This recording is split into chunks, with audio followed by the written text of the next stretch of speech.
இன்றைக்கி நம்ம பார்க்க போகிற வீடியோ பார்த்தீங்கன்னா கேரட் மில்க் ஷேக் எப்படி செய்யுதுன்னு பார்க்கலாம். அதுக்கு நான் 3 கேரட்டை ஃப்ரெஷ்ஷான கேரட் எடுத்துகிட்டு இது மாதிரி தோலை எடுத்துகிட்டு நம்ம காம்புகளை கட் பண்ணிவிட்டு வாஷ் பண்ணிவிட்டு சின்ன சின்ன கட் பண்ணி நம்ம மிக்ஸி ஜாடிக்கு மாற்றிக்கலாம்.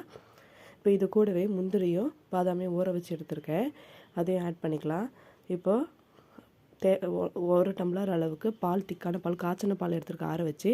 இப்போ 2 ஏலக்காய், இப்போது தேவையான அளவு சர்க்கரை. நான் வந்து ஒரு 3 டேபிள் ஸ்பூன் அளவுக்கு சர்க்கரை எடுத்துருக்கேன். இதை ஃபஸ்ட்டு அரைச்சி எடுத்துக்கலாம். இப்போ இது ஒரு வெடிக்கட்டி வச்சு வெடிக்கட்டி எடுத்துக்கலாம். இப்போ நம்ம வெடிக்கட்டி எடுத்துக்கலாம். இப்போ பாருங்கள், ஸ்பூன் வச்சு அழுத்தி எடுத்துக்கோங்க. இப்போது நம்ம டம்ளரில் ஒரு 5